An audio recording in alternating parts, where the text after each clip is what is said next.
Vivemos em um mundo onde a onda de terror e desastres tentam roubar a nossa paz, onde o mal sempre está tentando prevalecer.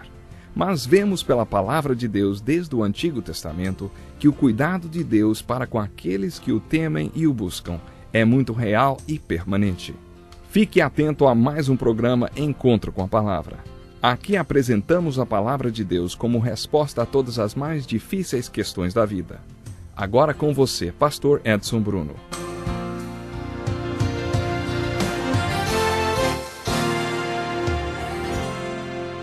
Muito bem-vindo para mais um encontro com a palavra. Se esta é a primeira vez que você nos ouve, precisa saber que esse programa faz parte de um curso de estudo de todos os livros da Bíblia. E se você se interessa pelo que a Bíblia fala e pelo significado do que ela fala, está ouvindo o programa certo. Acompanhe conosco. Tenho certeza que sua vida será enriquecida com o que você vai ouvir. Já vimos quase todos os livros da Bíblia. Mas não se sinta deslocado se você é novato. Todos são bem-vindos. Temos muito a aprender com o livro que estudaremos a partir de hoje, a Epístola de Tiago. A Epístola de Tiago é um livro muito prático. Você vive aquilo em que realmente acredita. O resto é só conversa religiosa, e ninguém precisa de conversa religiosa. O homem que escreveu a epístola que vamos estudar não disse isso, mas essas palavras sintetizam muito bem a mensagem de sua carta.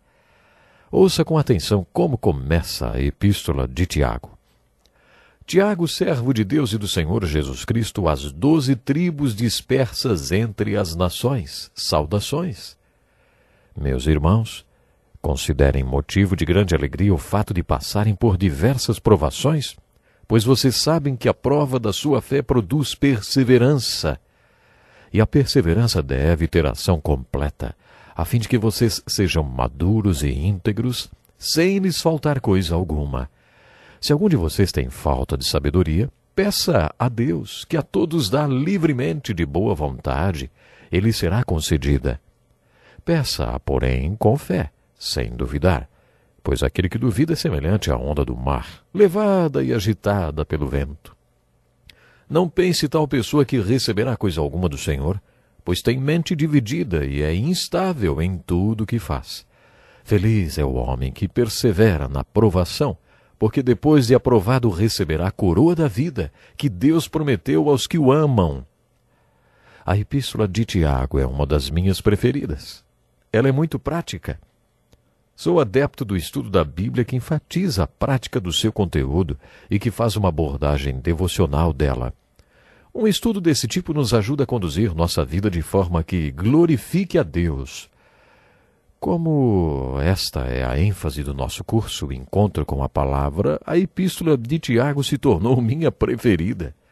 Você deve estar lembrado da discussão sobre a autoria do livro de Hebreus, que mostramos quando começamos a estudar as cartas gerais. Estas cartas são assim denominadas porque foram dirigidas a diversos grupos ou indivíduos em geral. As cartas de Paulo tinham um endereço certo, um destino certo. Por exemplo, a carta aos Efésios, aos Coríntios e aos Colossenses. Este não foi o caso das cartas gerais. Estes livros, o de Hebreus e o de Tiago, foram endereçados a pessoas em geral e não foram escritos por um só autor, mas por vários, como Tiago, João, Pedro e Judas. Algumas pessoas se referem à Epístola de Tiago como o livro de Provérbios do Novo Testamento. O livro de Provérbios é o livro mais prático do Velho Testamento e, por isso, para a maioria das pessoas, é o livro preferido do Velho Testamento. O livro de Provérbios é sobre sabedoria, uma sabedoria prática, aplicada à vida profissional e a todos os nossos relacionamentos. Nesse sentido, para muitas pessoas, o livro de Provérbios e o de Tiago são semelhantes. Os dois livros apresentam conceitos de sabedoria para várias situações da vida, mas sem apresentar uma continuidade entre um trecho e outro. Eles não possuem um tema básico. Outra coisa a ser observada no livro de Tiago é que ele parece um comentário que discorre sobre os ensinos de Jesus Cristo, principalmente o Sermão da Montanha. O autor desta carta, com toda certeza, estava imerso nos ensinamentos de Jesus. podemos encontrar pelo menos 10 exemplos nos quais ensinos específicos de Jesus foram ampliados ou aplicados na carta de Tiago. Encontramos principalmente os ensinos de Jesus do Sermão do Monte, que podem ser destacados em cada conceito e versículo apresentado na Epístola de Tiago. Considere, por exemplo, um dos ensinos de Jesus do Sermão da Montanha, em Mateus capítulo 5.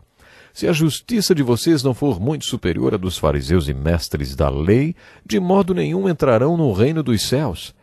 Sem dúvida alguma, esta é a ênfase da carta de Tiago, assim como também foi a de Jesus. Portanto, sejam perfeitos como perfeito é o Pai Celestial de vocês. Você pode perceber que esse versículo permeia toda a epístola de Tiago. Em toda a carta percebemos que ele está dizendo que se você crê, então você deve viver o que crê. O resto não passa de conversa religiosa, e ninguém precisa desse tipo de conversa.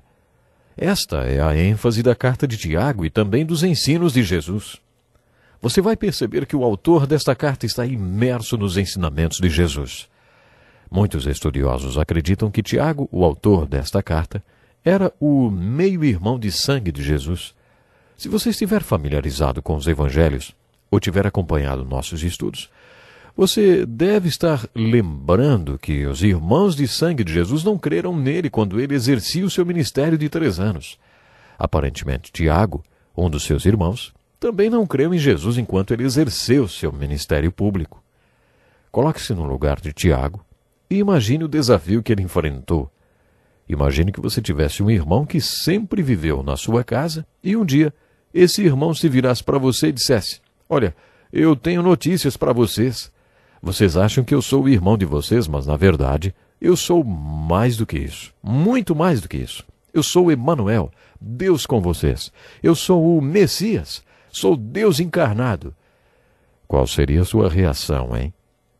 Você não acha que teria problemas em aceitar tudo isso daquele que sempre tinha sido seu irmão, com quem você dividia o quarto? Com toda certeza não foi fácil para Tiago. Tiago não acreditou em nada disso, até que viu seu irmão ressuscitado dentre os mortos. Em 1 Coríntios, capítulo 15, lemos que Jesus apareceu para os apóstolos e mais 500 irmãos de uma vez. Ele fez uma aparição especial para Pedro e para Tiago, esse mesmo Tiago, seu irmão. Os estudiosos acreditam que esta aparição pós-ressurreição de Jesus para o seu irmão provocou a conversão de Tiago. É interessante observar que logo depois de sua conversão, Tiago se tornou um dos maiores líderes da Igreja do Novo Testamento. Tiago foi um dos que presidiu o Concílio de Jerusalém relatado em Atos 15. Você deve estar lembrado de que uma das razões para a realização daquele concílio foi o ministério do apóstolo Paulo. Nesse primeiro concílio da igreja, os apóstolos decidiram que os judeus poderiam manter seus costumes judaicos. Eles não precisariam desistir do judaísmo porque estavam seguindo o Messias Jesus. Ao mesmo tempo, os gentios que nunca tinham sido judeus não precisavam se tornar judeus na sua forma de adoração, nem nos costumes de alimentação, nem adotar qualquer outro costume judaico. O Tiago, que presidiu este concílio, foi este Tiago que escreveu esta epístola. Ele é o mesmo a quem o apóstolo Paulo se referiu na sua carta aos Gálatas, quando disse que foi para Jerusalém pela primeira vez e lá havia 3 homens que pareciam ser o pilar da igreja de Jerusalém, João, Pedro e Tiago, que, por sinal, nem era um dos 12 apóstolos, mas logo se tornou um pilar da igreja no Novo Testamento. A explicação é que, antes de se converter a Cristo, Tiago era um judeu muito piedoso e devoto. Quando ele se converteu, logo começou a atuar na liderança porque já contava com grande estima dos judeus convertidos a Cristo. Este Tiago era tão piedoso antes de sua conversão que recebeu o apelido de Joelhos de Camelo, porque passava muito tempo orando de joelhos e por isso seus joelhos eram cheios de calos. Quanto tempo você acha que ele passava orando de joelhos para receber esse apelido, hein? Tiago foi martirizado. A tradição conta que ele foi jogado do pináculo do templo e depois espancado até a morte pelo sumo sacerdote. Quando isso aconteceu, a comunidade religiosa judaica se revoltou contra o sumo sacerdote e o tirou do cargo. Quando Tito, o imperador romano, saqueou Jerusalém completamente e a destruiu, muitos dos devotos judeus que ainda não tinham se convertido a Jesus acreditaram que este saque, no ano 70 depois de Cristo, tinha sido um julgamento de Deus sobre a cidade de Jerusalém por terem martirizado o santo homem chamado Tiago. O fato desta epístola estar no final do Novo Testamento não quer dizer que tenha sido um dos últimos livros a serem escritos. Como já mencionamos várias vezes, os livros da Bíblia não foram compilados de acordo com a ordem em que foram escritos, mas sim de acordo com seu conteúdo. Como a Epístola de Tiago é uma das cartas gerais, ela está situada no final do Novo Testamento, junto com as outras cartas desta categoria. Mas, se os livros do Novo Testamento tivessem sido organizados de acordo com a data em que foram escritos, a carta de Tiago seria a primeira da lista. Muitos estudiosos acreditam que este tenha sido o primeiro entre todos os livros do Novo Testamento a serem escritos. Em relação ao conteúdo desta carta, muitos estudiosos acreditam que Tiago estava tentando consertar qualquer distorção causada por Paulo. Eles argumentam que Paulo apareceu com um discurso muito eloquente a respeito da justificação pela fé e não pelas obras. Tiago é muito enfático no 2º capítulo de sua carta, ao afirmar que não somos justificados apenas pela fé, mas também pelas obras. Como a epístola de Tiago se encontra no final do Novo Testamento, muita gente acha que esta é a palavra final sobre a questão. Só que naquela época ninguém tinha lido as cartas aos Gálatas ou aos Romanos ainda, nem qualquer outra carta de Paulo.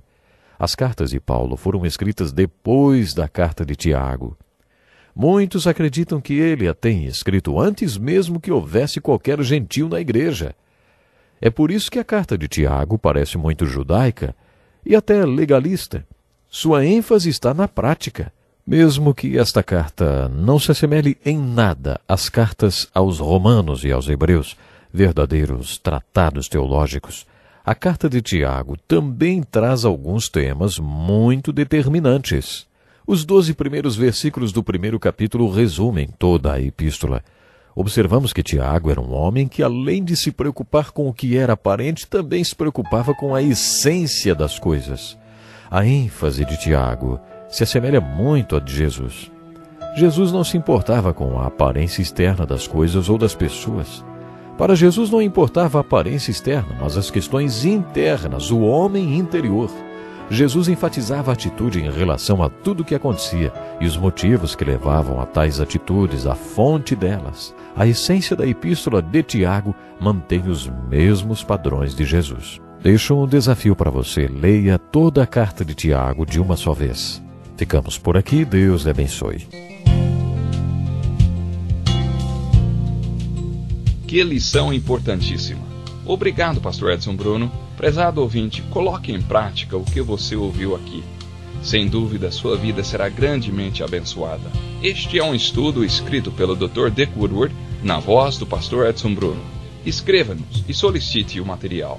Nosso endereço é Encontro com a Palavra, Caixa Postal 2011, CEP 89201-970, Joinville, Santa Catarina. Até o nosso próximo encontro com a Palavra.